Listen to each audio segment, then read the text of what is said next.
Hello, and welcome to another edition of Coffee with Comrades, a podcast discussing current events, theory, and action through a radical lens. Hey y'all, we are back with yet another episode of Coffee with Comrades. This week, we're getting into the spooky season with a special collaboration we did with our friends at the Askew Student Life Center at FSU. My friend, Jordan, hosts a conversation with my colleague Liz and I.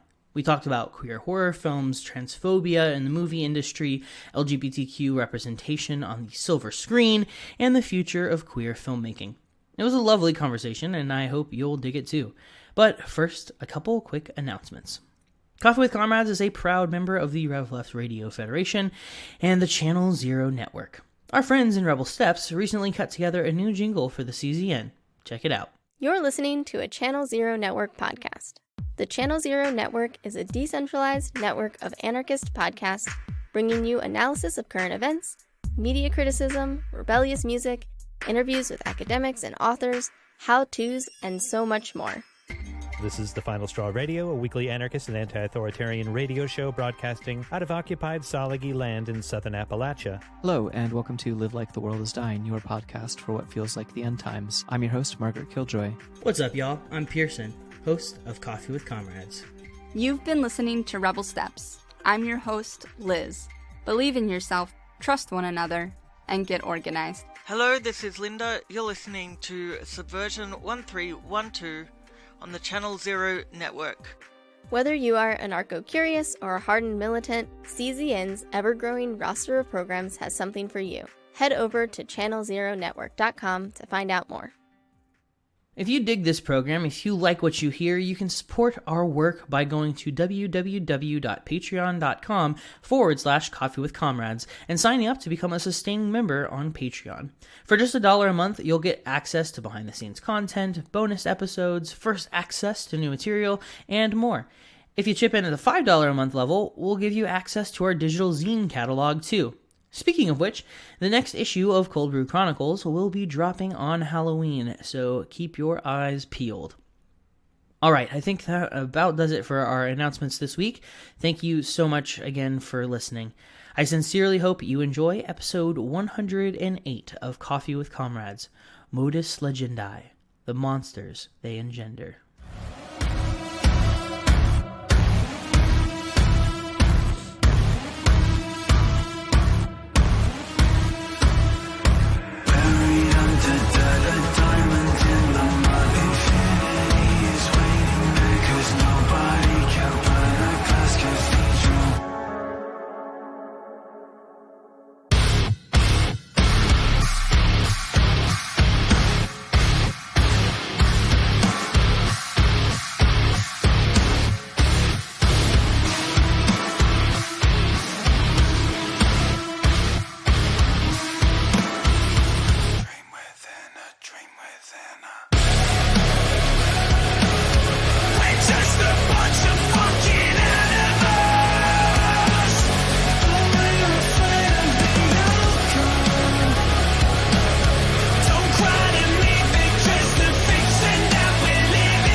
Hey guys, my name's Jordan. I am the Midnight Senior Programmer here at the ASLC, and with me I have Liz Hutchinson and Pearson Bolt, who both work here at FSU, and we're here to talk to you guys about horror movies.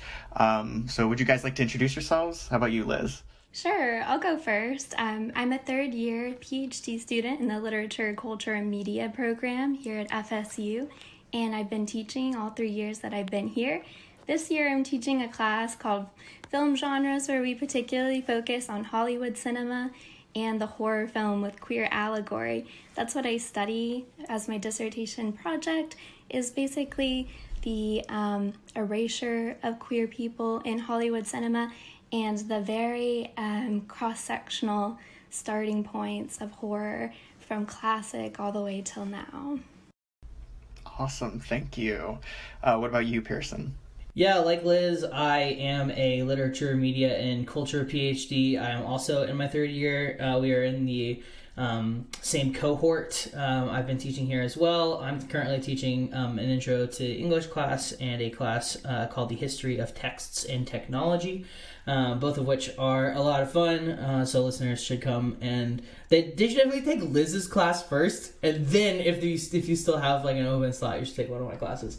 Regardless, I am dissertating or getting ready to start dissertating.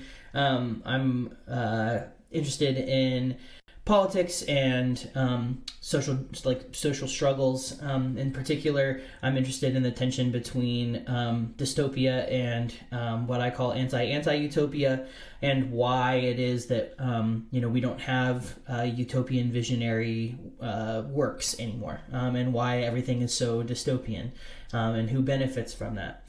I also host a podcast of my own called Coffee with Comrades, which is a podcast that discusses theory and culture and current events from sort of like a radical political position.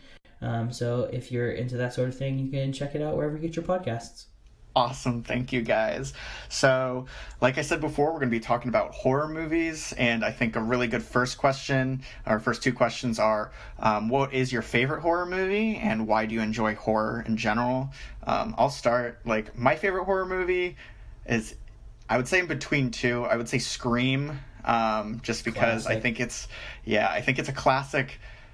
It's a classic parody of a horror movie while also being a good horror movie, I feel like. Totally. And then also, I really enjoyed Hereditary when that came out somewhat recently. That felt like very new to me for the like horror genre. Like horror isn't just jump scares; it's about creepiness and grief and like human suffering. Yes, and that film really showed me that side, and I really enjoyed it. I enjoyed both so much. And I don't know, I like being scared. I think that's why I enjoy horror movies. Hell yeah. I think that's what is so attractive to everyone about horror, is that they like that maybe bodily reaction to horror movies. Exactly. What about you, Liz? What's your favorite horror movie? My favorite horror movie is Jack and Diane from 2012. It's like a very dark coming-of-age story about two girls that fall in love in New York, but one of them has a really dark past. It's really fantastic in that it starts off as like any other love story, but as it goes on, intermingled throughout the film, we have like little clips of these dream sequences, and so we can't tell what is real and what isn't. The dream sequences are with stop motion. It's just really fantastic. It has terrible ratings. It just wasn't well received, but I think it's a really brilliant film. That's awesome. Hell yeah. Honestly, some of the films with the worst ratings are some of the most fun ones. So exactly. What about you, Pearson? Yeah, I mean, I used to not like horror movies a lot, and then I kind of went on this like odyssey because I was like, why do horror movies freak me out so much? And so, I really wanted to learn to love them. So I've since fallen in love with them, and I think my favorite one, it's hard, I mean, I also love Hereditary. I think it's a magnificent motion picture, and it came out at a time like right after tragically like my best friend died, and so like thinking through that movie, like through like how grief affects like families and friends, right. Was a really interesting lens, and so that movie means a lot to me. I also really love the film It Follows. I'm not sure if you guys have ever seen that one. Yes. Fucking great. Awesome meditation on like death and on like accepting death. And I also am a big fan of Robert Eggers' work. In particular, The Lighthouse and The Witch are very, very, very creepy and unsettling. I think for me, I like creepy and unsettling a lot. Like, I like being creeped out. I want to be scared being creeped out, not being scared via jump scares. I agree with that. Jump scares are usually a low blow, but I like being creeped out with just like, I don't know, the bodily reaction, like disgust to horror as well, so gore, and like the haptic visuality of all that. All of that is so interesting to me, so I like it to be scary in that sense as well. Totally. Right. I think that touches on like the idea behind horror. So I would say that I feel like there are the like blockbuster movies that are just pure horror and they're just meant to scare you, but there's also definitely the side of horror where there's like something behind it, like how we were touching on Hereditary, where it's talking about grief. And I know that Liz, you like your class especially touches on what horror is. So what do you think horror films, how do they typically depict the monster, and what does the monster represent, do you think? Well, one way I always like to talk about the monster is it's really the embodiment of all the taboos that we have at that current time. So the monster is something that's always in flux. You know, in the 1950s, the monster was the threat of outside terror from another place. Whereas I think the monster now is the fear of people out in the country. That seems to be like at least there's some sort of type of dissonance between people in the country and people in the city in horror films now. But I think that it's the embodiment of all the social anxieties that is present at that cultural moment. It kind of seems to like work against a lot of cultural cadences at the time. So it's whatever we're most afraid of at that moment. And sometimes those things always stay with us. I think that the threat of certain things that are taboo in the U.S. at least, sexuality and religion and politics, those are always going to be part of the monster. 100%. Yeah, Jeffrey Jerome Cohen has this really great book called Monster Theory, and one of the essays in it proposes that like the monster's body is a cultural body, and so like Liz suggested, right, there is a certain fluidity and malleability for the monster because the monster is necessarily contingent upon the given social and cultural and material conditions of the time and place that it is emerging from. And that's true from, cinema to, literature to oral storytelling, right? These monsters can emerge from specific contexts, and they're best understood, I think, within those particular contexts. And I would add the monster is usually hidden as well. And I think that is why it works so well in Monster to talk about sexuality, because it's something that's hidden and repressed usually, but once it's aired out, it's actually out on the town, that's when it becomes scary to us. The monster is not scary because if he's hidden away in Transylvania, perhaps, because we don't know about him, he doesn't exist at that time, but his presence, when he does come out, is very scary. Right. I was, when I first read your syllabus, Liz, I was so enamored by all of the thought you put into everything. I guess for me, as a more casual fan who doesn't dissect it on for, say, my job or on the daily, or it's because it's something I'm super interested in, I was very shocked, and it just all made sense. Like, everything you were saying made sense to me, and especially with gender expression, like repression, sexuality, that made sense to me. I was curious, like, are there any films that you're able to give an example for that you think best can like represent where a monster depicts, say, gender expression, sexuality, desire, etc.? Yes. So I'll start with where we started in our syllabus, actually, because that's probably the easiest place. The 1930s is such an interesting decade to me because that's when a lot of medical material was first actually available to larger audiences or larger populaces. So this is the first time that psychology and such things were a little more acceptable, or not acceptable, but available to people to read. So I like to look at Dracula's Daughter because it actually treats the monster as something that's very sympathetic. A monster can perhaps be cured in some way. In that movie, it features the Countess Zaleska, who's being treated by a psychologist in order to cure her unnatural desires, which is very emblematic of conversion therapy at the time. And while we look at this film, maybe perhaps from a modern standpoint, as upsetting that allegory exists, at the time, this was very revolutionary to have a sympathetic approach to the monster at all. So I think that considering the image of the vampire works so well to talk about these concepts, because the vampire is really a figure of hidden, repressed sexuality, and also has kind of is emblematic of oral sexuality as well, or even perverse desires. And it's all, usually the vampire is a place I like to start because of its most obvious allegory to homosexuality. Awesome. Pearson, I was curious, like, what did you think about, like, what the monster represents, and if there was a film that you had in mind when it came to what monsters or the horrors in general could represent? Yeah, totally. It's funny, as we were kind of preparing for this conversation, I've been it's also October, so I've just naturally been watching horror movies. And the other day, I was rewatching the film Silence of the Lambs, and as I was watching it, I texted with Liz, because I was really interested in some of the outdated portrayals of certain characters, and sort of how, that, kind of plays out within the context of that particular film. And kind of drawing comparisons, not just between that, but also between, overarching sort of current conversations around, like, transphobia in particular, and gender expression and gender identity in particular.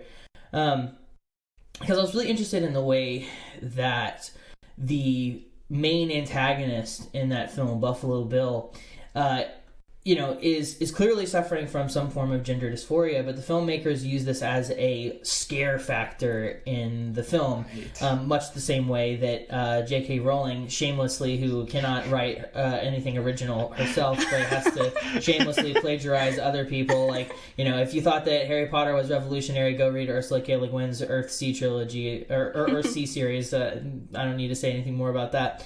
But, this sort of idea that, like, I kind of had this, like, working theory, right, that, like, Silence of the Lambs is really emblematic of a sort of second wave feminism. It has this sort of gender essentialism. It has this heroic female character, right? But at the same time, it has this sort of, like, turf bullshit in it. And it sort of has this, like, girl power feminism with Clarice, but it relies, in order to give Clarice girl power, right? It relies upon turning this transgender character into a villain, which I think is, like, fascinating and disturbing in its own right, but also it's again, it speaks, right, again, to this kind of theory, right, that it was a product of its time. It was this is a movie made in the 90s. It's a movie that relies very heavily upon fear of gender expression and gender identity, and it was the same time that Judith Butler, one of the seminal, like, queer theorists in the field, was writing and contributing her ideas of gender as a performance and gender as something that we are socially conditioned, right? We are socialized as masculine or socialized as feminine, rather than it being something that has any ontological basis with sex. And this kind of connects to the question of Dracula's daughter, I think, because both of them at the forefront have to have a psychological perspective to, like, mitigate what's happening on screen for us. I don't know if that's, like, a way of, in some way, reinforcing, like, cisgender identification on screen in some way. But in both cases, I in some ways would say Dracula's daughter is much more sympathetic of an approach than Silence of the Lambs, and we have 1930s versus 1990s. But one moment that's really just stands out to me in Silence of the Lambs is when Dr. Lecter explains that Buffalo Bill is not transgender, he just thinks he is. It's really upsetting to see that the movie seems to instill that medical professionals or anyone are better and perhaps more qualified to identify someone and tell them what their gender is versus the person themselves. It's very, very upsetting. And that happens in several cases. That also happened in Psycho as well, where Norman Bates is explained not to be transgender, but in fact the embodiment of his mother and his own self as well. So it's interesting that both of them seem to need the kind of angle of psychology in order to, like I said, bridge the gap for us to explain what's going on or explain the monstrosity to us. Right. I think this makes me think of I know that we had a short conversation, Liz, about sleepaway camp and yes. how part of me doesn't want to spoil it, but the monstrosity that ends up being with the killer, like, it's part of me, when I first watched that movie, I was like, I can't tell how forward-thinking they're trying to be or backward-thinking they're trying to be. It's both and. Yeah. It's hard to pin down that movie. The bodily reaction you get at the end of the movie, with the gender reveal and the shock behind it, is well, I guess I just spoiled it. I'm sorry. You're you know okay, what? Don't worry. It's been out since the 1980s. You've had your chance. It's been like 40 years. You had your chance. You know, and everyone knows the ending basically before they start watching. But I've noticed, at least in this past year, a lot of people are revisiting Sleepaway Camp and looking at how it actually is forward thinking, versus a lot of people were very upset and troubled with the depiction of transgenderism on screen. And I think that both ways of looking at it are completely valid. I never want to be too dismissive of trying to celebrate a monster.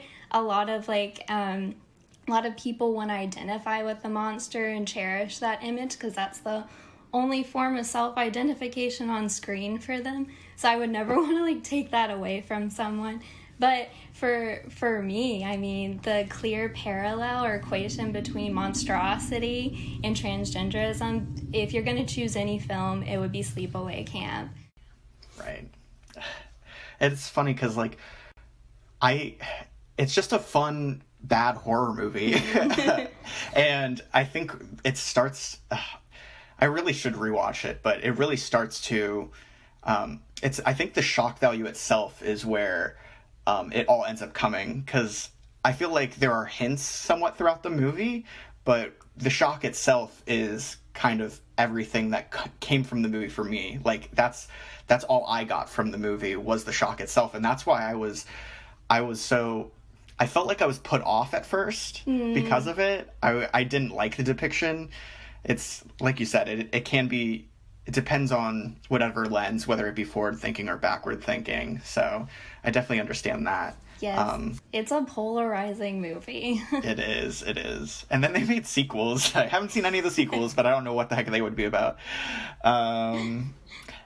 Actually, this kind of touches on one of the questions I was going to ask earlier, and I know that Pearson touched on this, or both of you touched on this, with how outdated films end up being. So... there is this kind of dichotomy of how forward-thinking or backward-thinking a film is, especially throughout history when it comes to representing these types of issues. And I was wondering what you guys thought on is the fact that it's forward-thinking and backward-thinking at the same time a good? Does it the fact that there was some attempt, does that outweigh any of the negative portrayals that it may be? I was wondering what you guys may think about that. I think, first of all, we have to reject the idea that history is a linear thing and that we are always progressing. We have to reject that categorically. It's just patently false, and I don't want to go into a whole diatribe about it, but it's foolish to suggest, no diss on Dr. King, but it's foolish to suggest that the moral arc of the universe is long, but it bends towards justice. That simply is not the case. It's an erratic line going up and down. And so I think that it's interesting. I say that because I think it's interesting to think about the ways that queer filmmaking or queer characters or queer representation gets it right and gets it wrong simultaneously. And to the point, I think that we're trying to point at here, Sleepaway Camp is a really great illustration of this, right? Because it's doing some things that are really interesting, and we could call them progressive, or we could call them socially just. Whatever language you want to use it is irrelevant.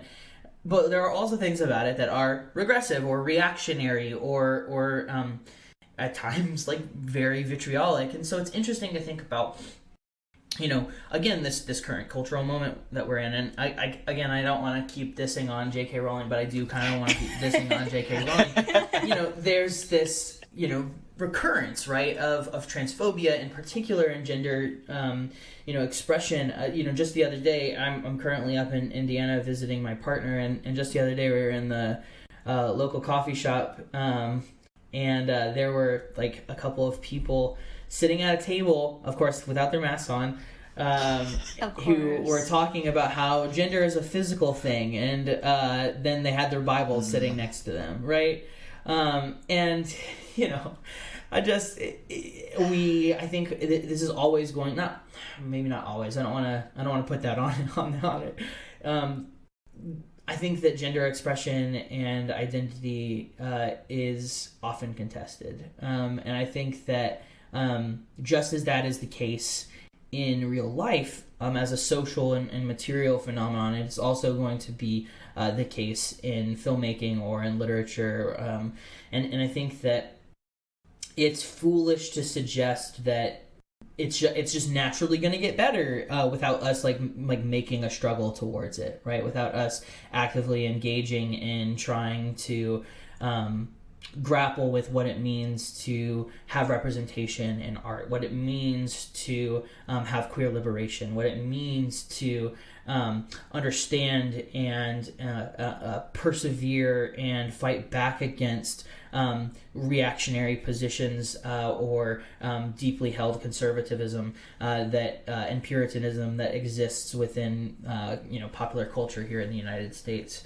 and also I think simultaneously to push back against the sort of neoliberal kind of idea of like, as long as we have queer characters, then we're good. It doesn't matter if we're exploiting other people. It doesn't matter if we are ruining the planet. It doesn't matter if we are collecting wealth for ourselves, because we have jazz hands. We have representation, right? Like that's, I think all of these things are necessarily kind of wrapped up in each other, and that,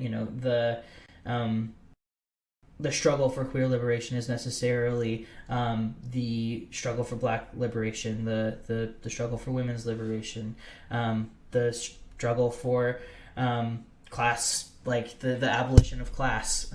These are things that I think are necessarily kind of wrapped up in each other, and I think that our filmmaking and storytelling is necessarily going to struggle with that, and sometimes it's going to get it right, and other times it's going to get it wrong. Yeah, I would agree with all of those insights.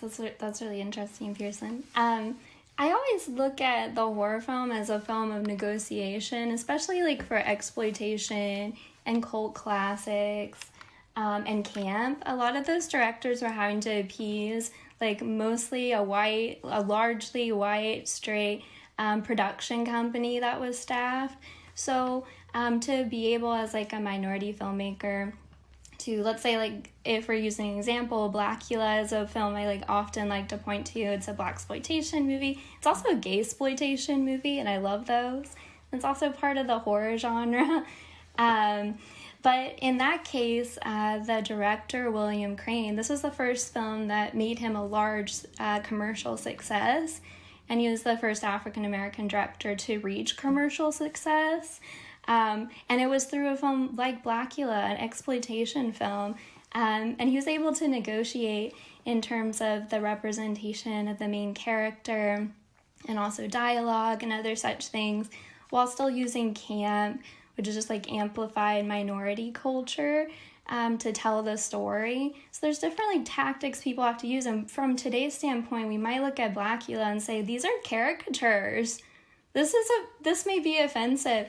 But we also have to consider a lot of the negotiation that happens behind the scenes and how it's still a landmark film by today's standards. And I would also point to queer coding in early films, from basically until 1968. Coding characters on screen had to happen because they couldn't be explicitly shown, at least in Hollywood films or in any film that was going to have a large audience. They would be regulated by production codes. So when James Whale, a queer director in the 1930s, was making movies like Dracula and Bride of Frankenstein, he was coding in different stereotypes of gay men at the time. And we might look at that and say, well, why couldn't there be romantic display on screen? Well, there couldn't be. But we can look back now and see that it was really transgressive for its time and appreciate those types of films, and that they paved the way for really horror films to be on the back of queer directors. Today, I think that horror and how it stands today is really being pushed by queer directors and is going to new places. So I think that I would totally agree with everything Pearson said, that it's a lot of negotiation, and we never want to look at things in such a way that we say thing bad or thing good, although there are a few films that I have in mind that I would say certainly thing bad. I might not teach a film like that in class because I don't know if it would be really lucrative because there aren't a lot of nuances there to talk about. But a lot of audiences today are quick to judge movies with queer coding tactics in the 1930s and 1940s. And that's certainly something to judge today, is when major Hollywood films are still queer coding characters or queer baiting. That's really upsetting, because now instead of trying to use subversive tactics, they're just simply catering to a conservative worldview. It's all about monetization. And it's really upsetting because even today in 2020, there's so little content on screen that includes queer characters, at least in comparison to everything else that's out there. So when we do find it, it's going to probably be in horror most of the time, horror drama. And there are a lot of connections between the two genres. And so when we find them, we latch on to them usually.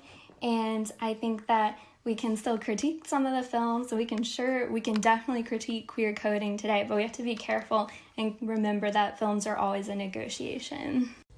Right. I think especially for audiences, it's very hard to just see that negotiation. Mm-hmm. I think that it's very easy for audiences to kind of just think that the movie is all, say, on the director, when right. There's still there's the audience themselves as part of the negotiation, and how much they're willing to receive or how they react, as well as production companies and higher ups in production companies. So I find that really interesting. Actually, I wanted to touch on or ask a question about what you were kind of delving into right there, Liz. What do you guys think is the future for, say, queer horror? How will represent queer issues in horror? Will we still keep using, say, these gay coding and queer baiting tactics? Will we be able to evolve past them? What do you guys think? That's a really good question. I can just jump in really quick. I think that the future for queer horror is in television. I think that it's going to be phenomenal.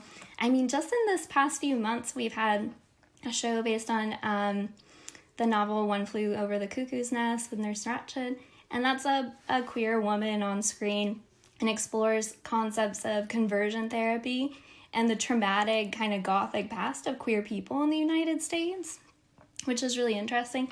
We have shows like Hannibal that have very sophisticated queer characters, and I'm always interested in, it seems like it's coming from a place of adaptation. These directors like Brian Fuller of Hannibal, they're coming from a very dedicated fan base from Thomas Harris's novels, The Silence of the Lambs. And so at first he might be kind of careful to code characters at first as queer, but as you get into season 2, you're like, nope, this is not subtext, this is text. Thank you very much. And so by doing that, I think that it's kind of subversive in a sense. He's kind of leading people into becoming, into actually watching very sophisticated queer characters on screen without intentionally wanting to do something like that. I think it can help people with personal prejudices in some cases, at least to see characters like Hannibal and Will Graham on screen who defy like our traditional thoughts of masculinity. And then the last show I'll mention, The Haunting of Bly Manor, which is very recent. Again, we're not really expecting there to be queer couplings in that show, but there's definitely representation there, and I won't say any more past that because I know that people are watching this and haven't had a chance probably to watch it yet. But you won't be disappointed. And I think that television is great because, and I promise I'll stop talking soon, but binging culture is so interesting, so fascinating to me, because unlike going to a theater release or watching something on cable television, binging culture makes you very intimately connected with what you're watching. You're watching it at home and you're watching it for hours on end. That's like a form of a relationship, really, when you think about it. You're just becoming so deeply sympathetic of queer characters, and in the horror format, they really attest to like the gothic past of horror and queerness. So I think that television really has an opportunity to do something here, and it's starting to, and I think it's the start of something very cool. Yeah, totally. I mean, I think that I think Liz is certainly the expert in this regard. So I defer to them. But like I do at the same time think, and this might be kind of a cop out, but I think the future is what we make of it. And I think that means that we need to have queer filmmakers and queer production companies. We need to have more representation on screen, and not representation for monetization, crucially, but representation in such a manner and in such a way that it's like, yeah, of course, it's like, whatever, of course that's what, this is the way this character expresses their gender, or this is the type of relationship that this character is engaged in, that it's not something that is necessarily a like huge reveal or a laborious thing, but it's a natural and in many ways inconsequential like part of their characterization. And I think that like ultimately, that is not going to be something that just happens. Again, like it's going to be something that people have to struggle for, they have to work for, they have to advocate for. And I think most importantly that people are going to have to prefigure it for themselves. Like it's not something that is just going to magically, fall from corporate America into our laps. It's something that like dedicated like DIY art house, filmmakers and storytellers and comic book writers and novelists and short story writers are going to have to intentionally labor towards and put that into their work, and sort of force the hand of popular culture to make this a normal thing. And I think that it's only in that contested sort of cultural like realm that we are going to be able to see the movement between the sort of economic base of Hollywood and the superstructure of the cultural sort of interplay between the two, because unfortunately we live under capitalism, and Hollywood producers are motivated by that, and if they see that this is what audiences want and then this is the way that stories are told, then they are necessarily going to change their tune, because the only thing that they care about is making money. Which, again, that's another thing we can critique if we would like, but I think that is, sort of, it's a sort of DIY prefigurization forcing the hand of these, blockbuster production companies to make this something that just is a normal thing in filmmaking and storytelling. Right. It definitely speaks to what Liz was saying with the negotiation, and how the production companies themselves, I feel like, need to be filled with queer people as well, because if we're just continue to say, let the people who have control continue having control, there's never going to be generating new ideas, innovations, and like movement towards representing queer people accurately, I feel like. Because for me, I feel that sometimes there are queer characters who are queer to be queer. Like, they're like, oh, we want to say there's representation. Want to check a box. Exactly. And oh my goodness. Yes, rom-coms do this so much, and it bothers the crap out of me. I think we're definitely working towards that now, but like there's still so much more that we can do, and it is exciting. And as we talked about, I think horror is one of the genres that is willing to talk about societal issues in a more subversive, or it's not as open and out there way. And I think I'm really appreciative of that. Exploitation films, I mean, occasionally queer directors will kind of infiltrate the medium of exploitation films, and I love when it happens.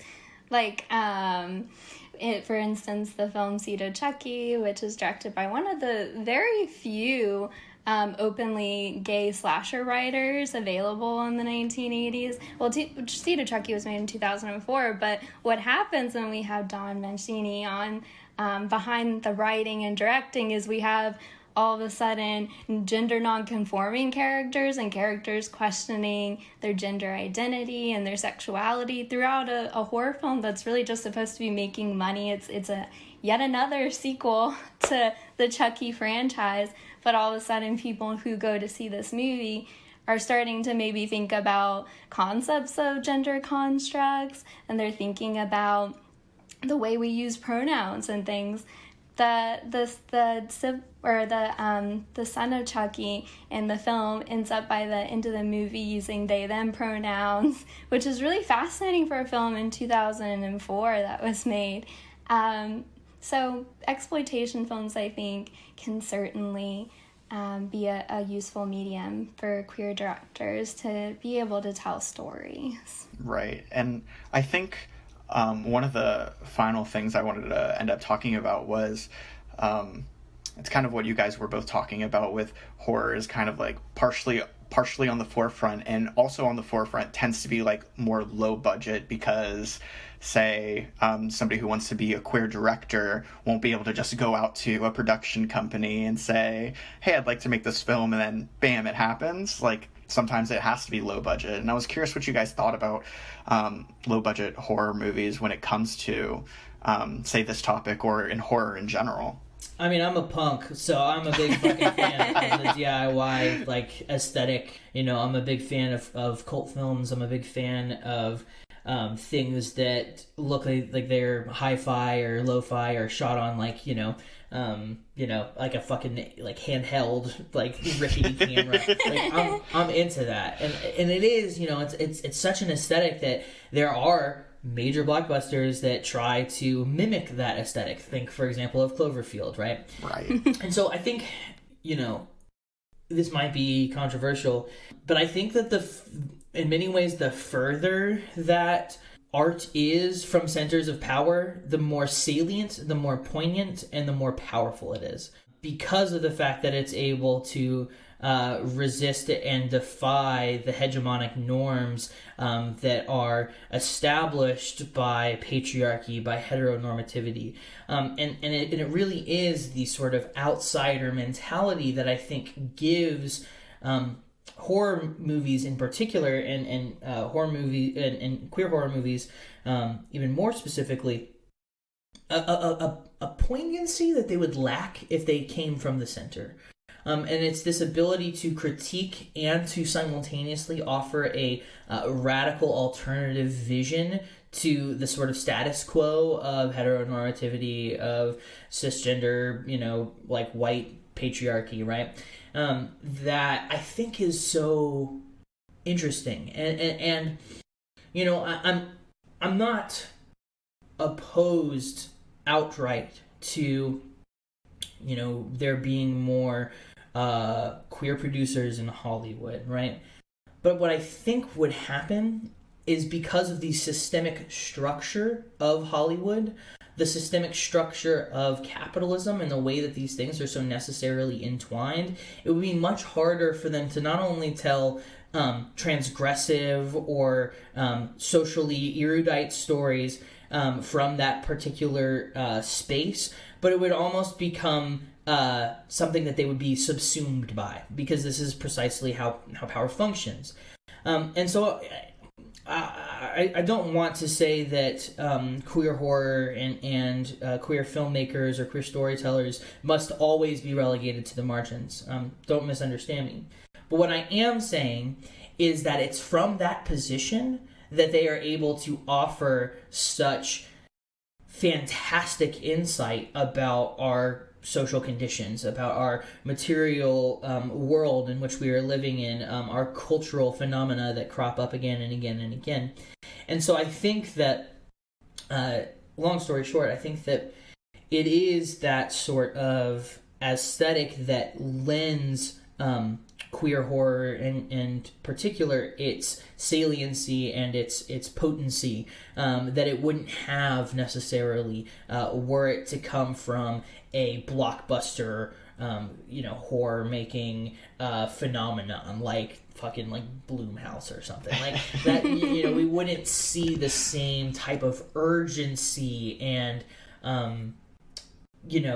incisive social critique that I think is so rich in some of these sort of quote-unquote marginal or DIY projects. Oh yeah, and student films are a great place for people to begin doing things like this, having perhaps some money behind the institution that they're going to school for in order to produce films where they don't necessarily have to negotiate in this way is really cool. A few films that of low budget status that come to mind that have kind of subversive depictions of queerness. So the movie The Bed and Breakfast of Terror, made in 2007, so much fun. It's about a friend group of queer people who are going to some type of music event, and they stay at a bed and breakfast, of course, that's hosted by two very conservative family members, and the real monstrosity is the I guess amplified straight culture on screen, and just like the conservative caricatures. It's like a very cathartic movie for someone who's watched so much queer monstrosity, that instead of the monstrosity being the gay people on screen, it's people who are I guess less accepting of gay identity. And it's a lot of fun, and it's filmed with like one camera, but I think that the project was certainly a project of love, and there's so much in terms of like Gothic connections and leanings in that movie. And then another movie that comes to mind for me is October Moon, which was made around that same time, which is again a type of student film, very low budget, but it's kind of like a very close case study of someone who's beginning to own their identity. And it looks at monstrosity in a more coming-of-age setting. It's kind of fascinating. It's not a good movie, but the ideas are certainly there, and I think that the messages there are much more subversive and interesting, perhaps, than a Blumhouse movie with just one gay character that's never built up in any way. Awesome. Thank you so much, guys. Do you guys have any final thoughts before we end it here?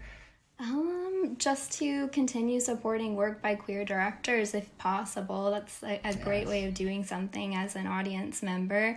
Starting from there. What about you, Pearson?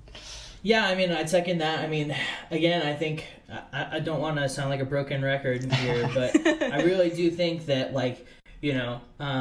queer liberation is what we make it. And it's not going to be handed to us. It's not going to come down from the halls of power. It's not going to come by getting more, elected officials to save us. It's going to come from us meaningfully working together and trying to struggle towards an authentic type of liberation. And I think that is an incredibly freeing thing. It might seem scary, but I think it's an incredibly freeing thing to recognize that we have the power together to change that, and that especially if you are a listener who is a creator or is a writer or a filmmaker or whatever it is, I would encourage you to go out and make the types of movies that you want to see, not the types of movies that you think that are going to sell, but the types of movies that you would want to see. And in doing so, we can begin to sort of prefigure the types of cultural conditions that we want to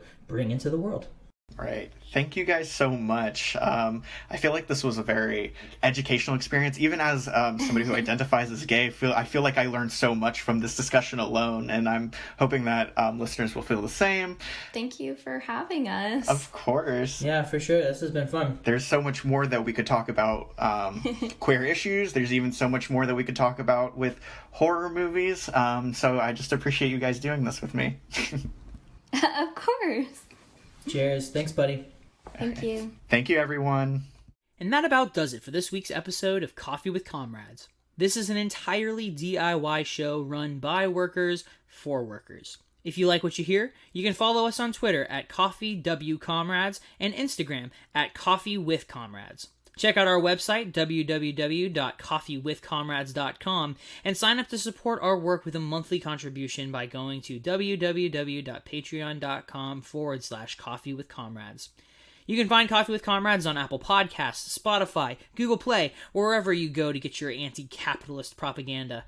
Be sure to subscribe so you never miss an episode. While you're there, smashing that subscribe button, be sure to rate and review the show as well to help us increase our reach. If you have feedback, criticism, or you'd just like to get in touch with us, shoot us an email at coffeewithcomrades@gmail.com. Until next time, stay wild out there, comrades.